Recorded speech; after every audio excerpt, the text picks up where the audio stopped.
আসিয়া কি করলো? এই আজীব কাহিনী দেখার পরে ঈমান এনে ফেললো। আমানতু বিরাব্বিল আলামিন, আমানতু বিরাব্বি মূসা ওয়া হারুন। মূসার রবের প্রতি ঈমান আনছে, হারুনের রবের প্রতি ঈমান আনছে, পৃথিবীর বিশ্বব্রহ্মাণ্ডের মালিকের প্রতি ঈমান এনে ফেলেছে। প্যারে হাজিরিন, যখন হযরত আসিয়া ঈমান আনলো, ঈমান আনার পরে হযরত আসিয়া এমন রাজপ্রাসাদের মধ্যে থাকতো, এত শান্তির জিন্দেগি ছিল, এত শান্তির জিন্দেগি ছিল। হযরত আসিয়ার শান্তির জিন্দেগি, রাজপ্রাসাদ, এত সুন্দর বালাখানা।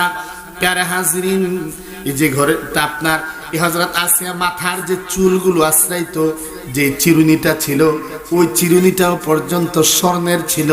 হাতের চুড়ি, নাকের ফুল, কানের দুল, গলার হার, সবগুলো স্বর্ণের। এক জোড়া দুই জোড়া নয়, প্রতিদিনের জন্য এক এক জোড়া। কাপড়গুলো রেশমি পশমির কাপড়। তার খাবারের পাত্রগুলো ছিল স্বর্ণের, এমনকি পানি পান করার পেয়ালাটাও পর্যন্ত স্বর্ণের ছিল। ঘরের ভিতরে বাদি রাখা ছিল, এক এক সময়ের জন্য এক একটা ড্রেস। রাত্রের জন্য এক ড্রেস, দুপুরের জন্য এক ড্রেস, সকালের জন্য একটা ড্রেস। খাবারের তালিকাগুলো ছিল উন্নত উন্নত মানের খাবার। বাদিরা তার খেদমত করত। জুতাগুলো ঠিক করার জন্য পর্যন্ত বাদি ছিল।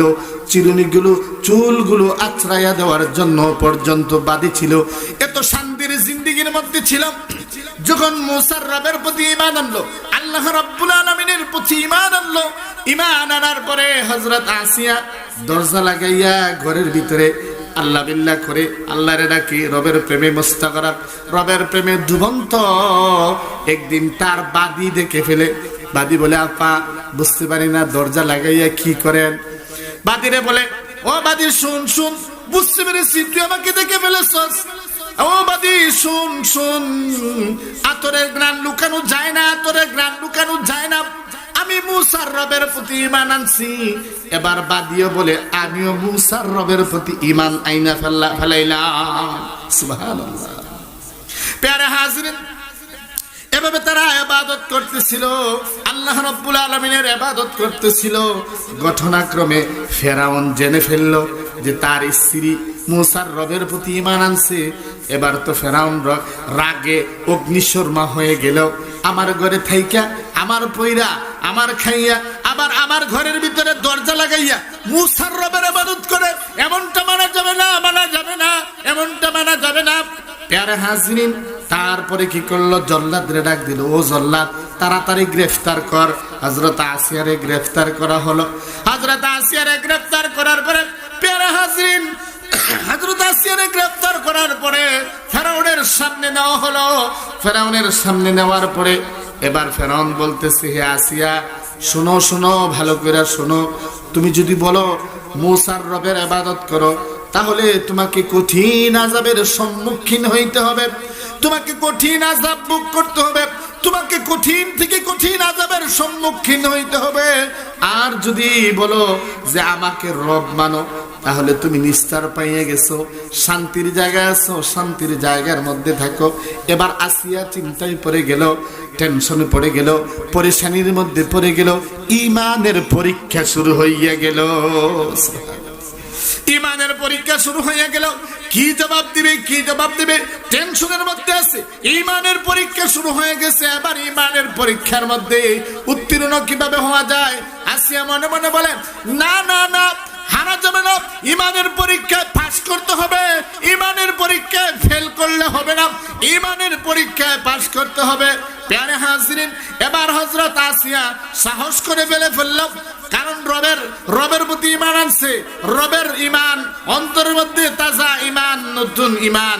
এবার সাহস করে ফেরাউনের কাছে বলে ফেললো, হে ফেরাউন শোনো, আমাকে যত কিছুর ভয় দেখাও, কোনো লাভ হবে না।